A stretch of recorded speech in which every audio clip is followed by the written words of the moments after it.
I had a couple other people ask about fishing, and I was like, you know what? That would be a great social distance activity. You can go stand as far away as you want. You want to be quiet. Yeah. It kind of snowballed into a grant proposal, and then we got the grant approved and money in the account, I think, right before Christmas. Yeah. So it's brand new. Brand new, and I'm just burning through the money already. The award-winning Tennessee WildCast is on the air with the latest on hunting, fishing, boating, wildlife watching, and all things outdoors. Make welcome your host, drummer and outdoor expert novice, Jason Harmon. Hello, everybody, and welcome to this edition of Tennessee WildCast. We're glad you're tuning in. Thanks for watching. Thanks for listening. We got a fun show for you today. I'm so excited about what we're going to talk about. But first, I want to turn it over to Don. Don loves to introduce radio stations that host our show, and what better time than right now? Our radio partners right up front, WFHU, The Lion in Henderson, Tennessee. We are on the air there Saturday afternoons at 3, and with the WildCast Extras, we're on every day of the week at 5 p.m., right square in drive time. So we really appreciate WFHU, The Lion in Henderson. Yes, if you visit our website, tnwildlife.org, or you can go get here via tnwildcast.com. Yeah. You can check out all those stations on our website. We got a list of them at the bottom of the page. Also, links to our podcasting platforms and how you can find us. But if you're watching the show, there's the list. There's 3 odd stations there, I believe. Growing all the time. Yeah. The list is growing, and we really appreciate all our radio partners. So there's web addresses and how you can find a station near you. Now that's in addition to, and if it doesn't work out that you hear it on a radio station, you can always do the social media stuff too. So yeah, Jason's good about getting the premieres out there on social. So yeah, if you like to look at us, then you can catch us on social media on Thursdays, normally around 7 p.m. But if you like to listen, the podcasting platform is out there, and then the radio stations are there as well. Yeah. So that's always fun. Shoot, yeah. Well, while we're advertising, how about let's talk about the hats and the gear you can buy at shop.gooutdoorstennessee.com. Yeah.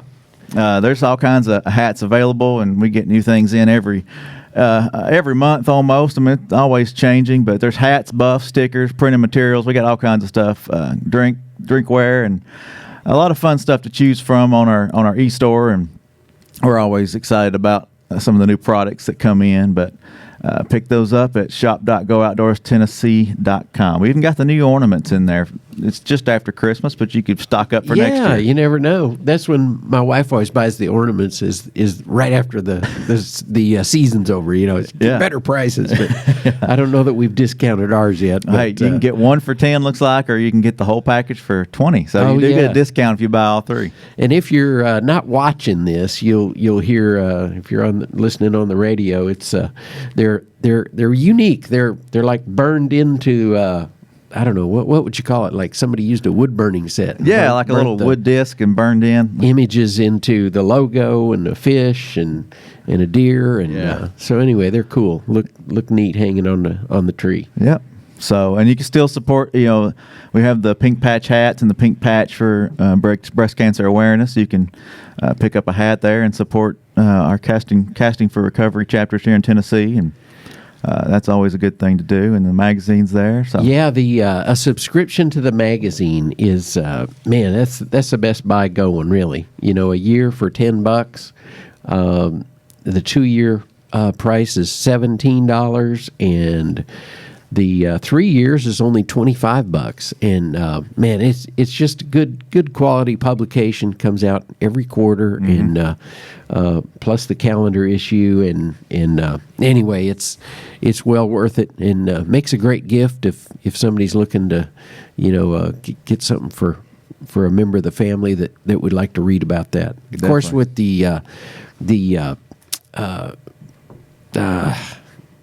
if you buy your license and you get the sportsman license, sorry, I had a little brain fog there. Hiccup. If you get the sportsman license, you automatically get the magazine. But if you don't go all the way and get the sportsman license.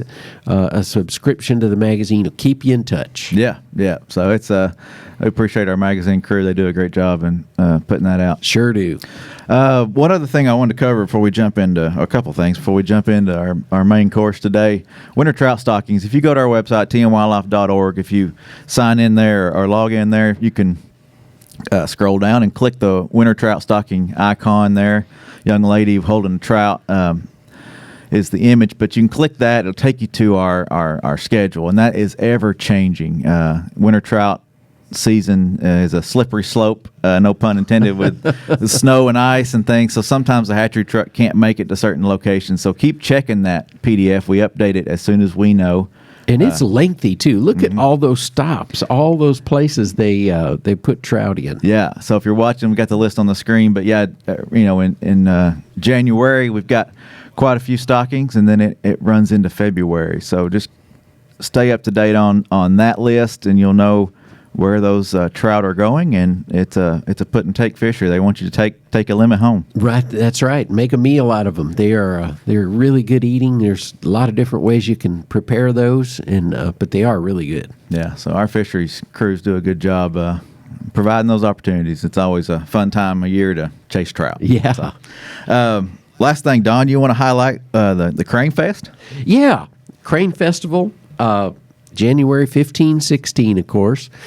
And so Saturday and Sunday, there'll be extra shuttle buses so folks can stay socially distanced, riding the shuttle buses out to the Hiawassee Refuge from the Birchwood School area. So it's kind of the headquarters is around Birchwood Community Center.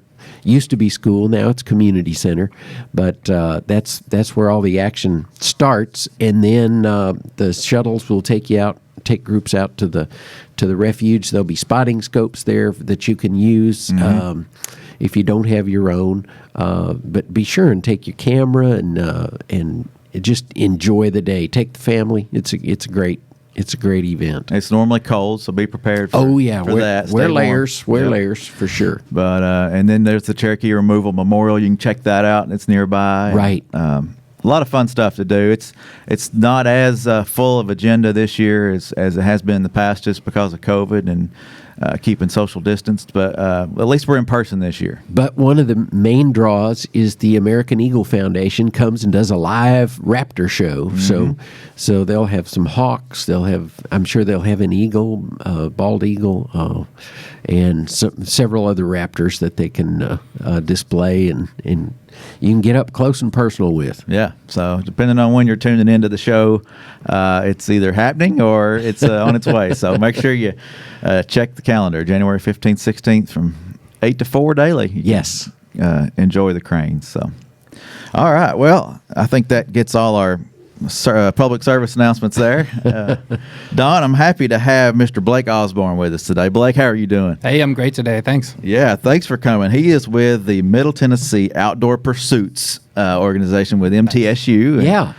We're going to talk about what that is and learn a little bit about Blake, and they're incorporating some fishing, I believe, into their program. So I'm liking the sound of that. Yeah, so I think that's why he's here today. But I'm excited to learn more about you, Blake, and learn more about the Outdoor Pursuits program. So first, Blake, introduce yourself. Tell folks who you are and what you do.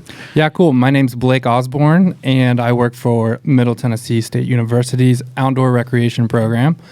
And we basically get people outside. Our main focus is getting students outside, enjoying nature, especially now with COVID. It's a great outlet for students to get out, de-stress. If they're anxious, they can get out, and we do backpacking, camping, climbing, whitewater rafting, kayaking, all sorts of things that you can think of.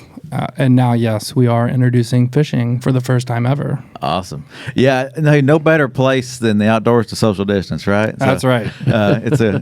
As students on campus can still come together and enjoy each other's company and have a good time, but also be social distance outdoors. So. That's right. Yes. So sir. how did you get into the outdoors, and how did you get into camping and hiking and backpacking and things like that? Sure. So I grew up camping maybe once or twice a year with my parents, with the youth group. group, middle school, high school. I was in the Boy Scouts and didn't quite make Eagle. I chose ice hockey over that. So kind of went a different path. Oh, that's fun. Ice hockey. Right. And then go Preds. And I went to college, got a job in marketing and sales. And a couple years into that, I actually quit, bought a one-way flight to New Zealand, as I was telling you guys earlier. Oh, wow. Yeah. And ended up traveling for a year. But through that, I fell back in love with the outdoors. I did a lot of backpacking and kayaking and got to teach a few people how to do that. So I was thinking, how can I do this and make money and support a family and not just be a guide out, in the field all the time? And I reached out to a friend back home, and he was doing this exact job that I do now. So he mentored me through it. I went back to grad school at MTSU. So I have a master's in sport management and recreation. Got a job up in Ohio at Kent State University for a couple years, and then I've been back at MTSU since 2018 as the outdoor pursuits coordinator. Awesome. So back home in Tennessee. Oh, man. That's right. Full circle. Full circle. It's great. Yeah, that's cool. Well, we were chatting before the show. Y'all offer a lot of things through the outdoor program, and I think it's cool. I graduated from MTSU in 07, and I didn't take part in this. I guess I just didn't see it or didn't know it was an option, but I did a lot of fishing while I was in college. That's where I fished a lot. But it's exciting that you're going to introduce fishing back into it. Tell us how that came about. I know we're offering a grant, right? And that's how you found out about it. But you said you started digging because you wanted to add more things, right? Right. So we'd had a few students every year ask, hey, do you guys do fishing? And we said, no, we do the traditional, kayak climbing, camping, but we didn't really want to mess with fishing. We didn't have the gear. I don't really know what I'm doing with fishing. It's just not a very traditional campus recreation outdoor activity. There might be other schools doing it. I did a Google search, couldn't find any. So through COVID, there was a lot of downtime, and we definitely weren't doing trips for one semester, and then we were allowed to do some hiking and kayaking, social distanced. And I had a couple other people ask about fishing, and I was like, you know what? That would be a great social distance activity. You can go stand as far away as you want. You want to be quiet. Yeah. And so I asked my supervisor, hey, can we, invest in some fishing gear? And he was like, yeah, let's do it. So I was thinking maybe, spend $500, $1,000. It can get really expensive. And we try to outfit people for like 10 to 12 people. And I emailed the TWRA. You guys have like an info email. Yeah. Mm-hmm. I was like, I don't know if anyone's going to respond. And someone actually responded, a person, I think it was David Lowry. And so we got to chatting, and it kind of snowballed into, hey, we're going to loan you some gear. And then he kind of found out what I did at MTSU, and I'm a full-time person, promoting education, outdoor safety, things like that. Yeah. So it kind of snowballed into a grant proposal. And then we got the grant approved and money in the account, I think, right before Christmas. Yeah. So it's brand new. Brand new, and I'm just burning through the money already. Well, we're excited about it. I mean, that's what we're all about right now, is trying to get people outdoors, introduce new people to the outdoors. And what better way than fishing? Fishing is like the gateway to the outdoors. I mean, it's fairly easy to pick up. Licenses are inexpensive. It's an easy thing to get started. And this is kind of a different deal than the collegiate fishing teams, because they're in pursuit of the tournament trails and competition and that kind of stuff. And this is more rec. It's more relaxing, learning how to get out there and enjoy it. Without that stiff competition and all the things that go with that. So yeah, exactly. Cool. Most of the people that come on our trips are brand new to the activity. So I have 15 to 20 student staff that work for me. So a large part of my job is planning all this stuff, but also training them. And on any given semester, we'll run 12 to 20 trips, and I'll lead one or two of them, and my staff lead the rest. So we get a lot of new people. They come, they are fine to pay the fee because we take care of transportation, logistics, gear, and anything that you'd normally have to mess with. And so we do have a bass fishing team at school through a club sport, and they're like you said, they're competitive. They've maybe grown up doing it. I think they do get some new members, but we think this will be a really nice gateway for people to come in. Maybe they fished with, their parent or their grandparent or something growing up, but they're in college. They don't have room for gear, or their roommates don't want to smell the gear. So we have a great facility. We'll keep all that gear for them, and then they can come check out gear on their own, go out on their own, or they can come on an organized excursion with us. Yeah, awesome. That's what I like about it. It's an option to learn. You'll have the folks there to help teach, but you can also take it and go on your own as well. As we were chatting before the show, you mentioned the opportunity for the community too to be able to rent out and get some of that gear. So you're not only reaching the students, but you're reaching the community as well. Sure. Yeah. So if you go, I know you've got the website in the background, but our main focus is students for the trips, and we do offer a little bit of a discount on rentals for them. But we rent all of our gear to the public. And people come from Nashville. Some people come from Chattanooga, even, because there aren't a lot of places that rent out high quality gear at such a great rate. So if you go on the website, you can see, to rent a kayak for the weekend, and we like our weekends, so it's Friday to Monday. Long weekends every weekend. I think it's like $30 or $35 for a kayak, which you go to a lot of the rental places around town, and it's $30 an hour. You do have to come pick it up on your own, but we have inflatable kayaks and stand-up paddle boards that will roll down and fit basically in any vehicle. So yeah, it's a great thing that the community can take advantage of. What a great way to try it out too, without having to go out and invest a lot of money, in buying your own gear to begin with, and try it out, figure out what you like, and then, go from there. So. Right. Yeah, we see a lot of students. They'll come in and they'll take a kayak class in the pool, and then they'll come on a whitewater trip, and they'll come a couple times, and maybe they'll get hired with us, or they'll love it so much they'll then go buy their own gear. So we've instilled some safety and some baseline education for the sport. So people go out. Whitewater kayaking is dangerous, but we teach it very safely, and then it's great when I see students come back a couple years later. I'll see on Instagram they're out boating larger rivers than I'm even comfortable doing. I'm like, oh wow, that's awesome. I taught them a little bit. Now, you planted that please seed. come back and work. So it's a great way to try it. We have all name brand equipment. This grant's going to help us get even more equipment. That we hope that students and the public can come take advantage of. Well, you said you fished a little bit, but you're not the big fisherman. You got some folks in there helping you out. I know you said you had one guy that's really excited about the fact that fishing was coming to be a part of this. So you'll have a crew there to help, I guess. Yeah. So I was telling a couple of you guys that the joke around the office is that all I talk about is fishing now, and I'm terrible at fishing. I like it. I grew up doing it a little bit, but I was like, I need to hire people. So I reached out to the bass team. It's like, hey, who wants to come work for us? We're giving jobs away. I had a girl on staff already, Megan. She's big into bass fishing. Awesome. So that's great.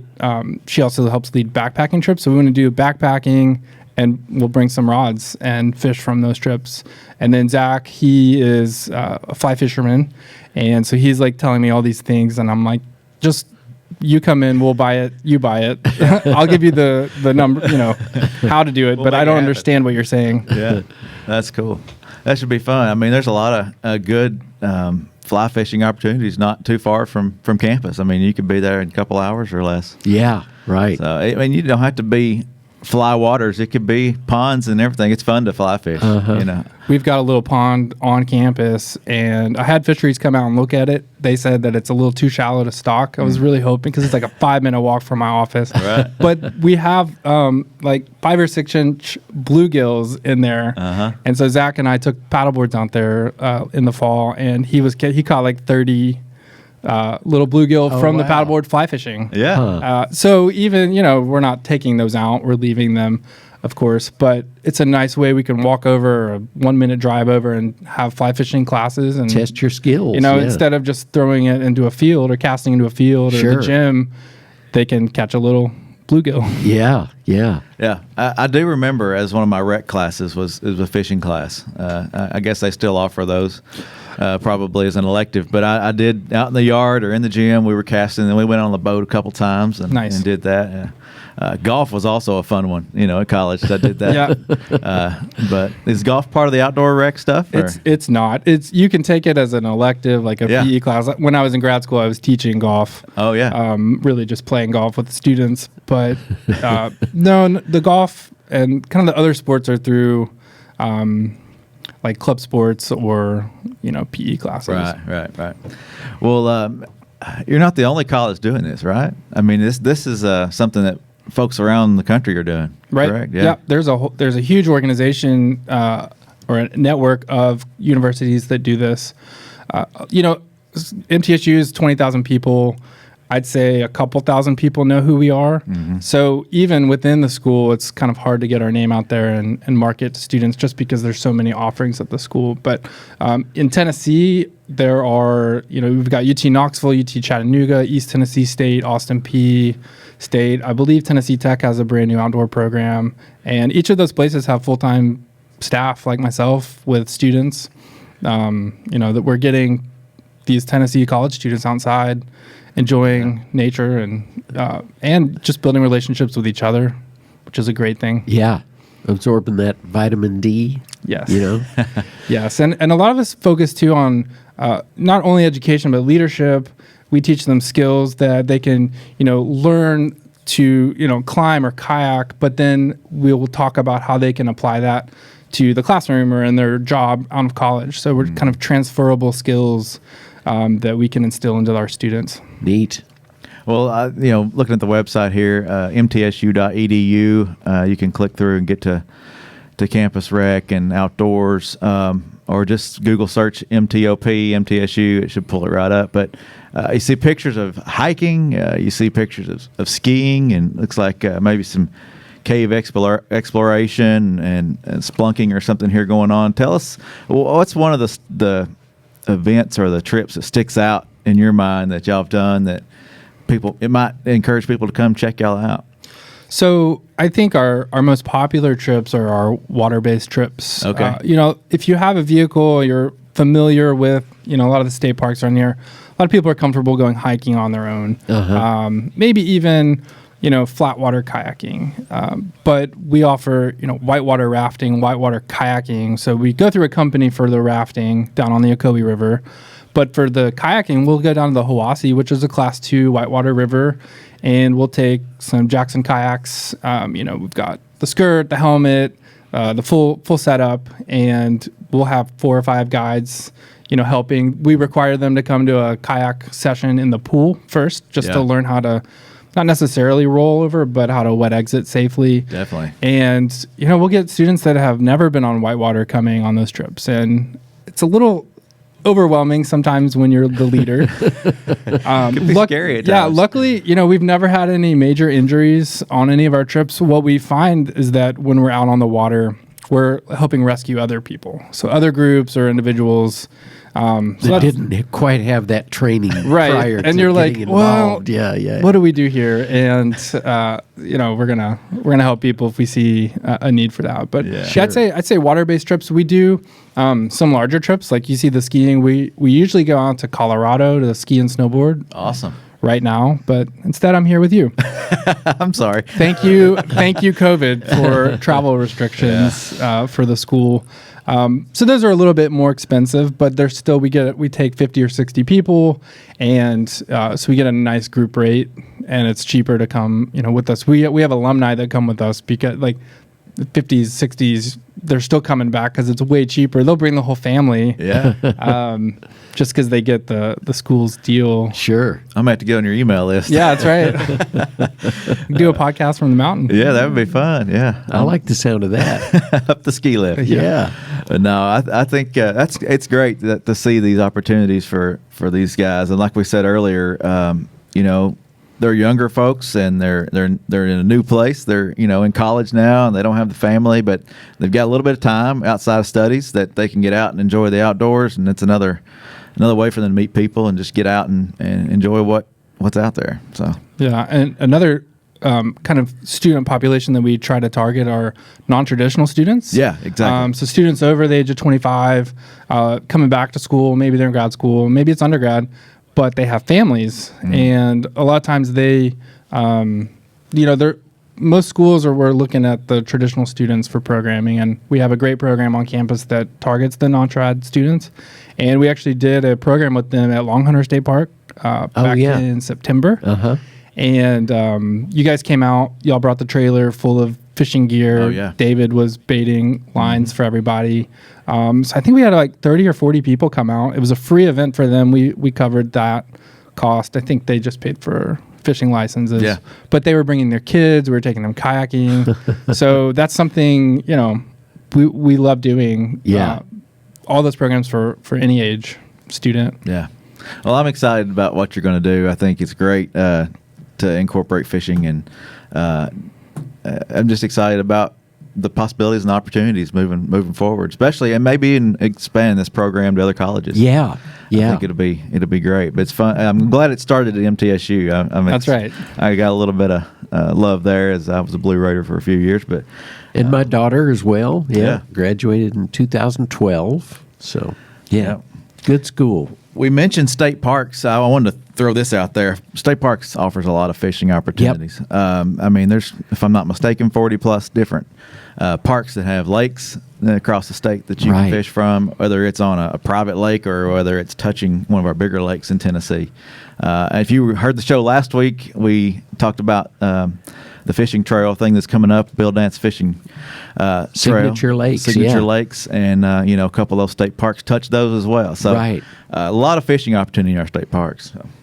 But that's a good place to take them and good place to hang out. I'm glad we were able to be a part of that first program or that family. Yeah, event. I think we've done two with you now. I've MTOP and myself have worked closely with a adventure club out in Nashville, Abundant Life Adventure Club. Okay, yeah. And they had a camp out for 30 people last year. We helped do that. And they did fishing. That was at Bledsoe Creek State Park. And then we did this last one at Long Hunter. We had 70, so more than doubled. Mostly new campers. And David brought the trailer on again and had a bunch of people. We caught some catfish and bass. It was a lot of fun. Yeah, awesome. I'm excited. I think it's going to be awesome to see what y'all do. Yeah. Sky's the limit. Yeah. Well, check them out. mtsu.edu/campusrec/outdoors, or just Google it, MTSU MTOP. And that'll pull it up. But I'm sure there's some contact information there. Do you want to give out your email if they want to reach out to you directly? It's blake.osborn, OSBORN, at mtsu.edu. And we don't have our own social media, but if you follow us at MTSU Campus Life, that's where we post all of our information. We'll definitely be doing some giveaways. We got some grant funds that we're going to buy some swag with, some fishing gear. We'll do a couple contests. So if you're following that account, that's how you're going to win some nice prizes. Awesome. Good deal. Sounds good. Well, Blake, I appreciate it. I'm glad y'all got this grant, and I'm excited about what it's going to do. Excited you're going to get back into fishing a little bit. That's right. I'm excited. I bought my license, my annual license, got a freezer that we're trying to stock up with some deer meat, and I'm going to go to the lake and catch some trout. There you go. And somehow figure that out. I mean, maybe you guys can come do a podcast on cleaning and cooking. Hey, there you go. Yeah, recipes. Yeah, there you go. Yeah. Well, all right. Well, Blake, thank you. Don, thank you. Sure enough. And this is Tennessee WildCast. We'll see you next time. Thanks for tuning in. Stay connected with TWRA by visiting our website at tnwildlife.org and follow us on Facebook, Twitter, and Instagram. Hey, it's all about Tennessee wildlife. It's what we do. Tennessee WildCast will be on the air again next week.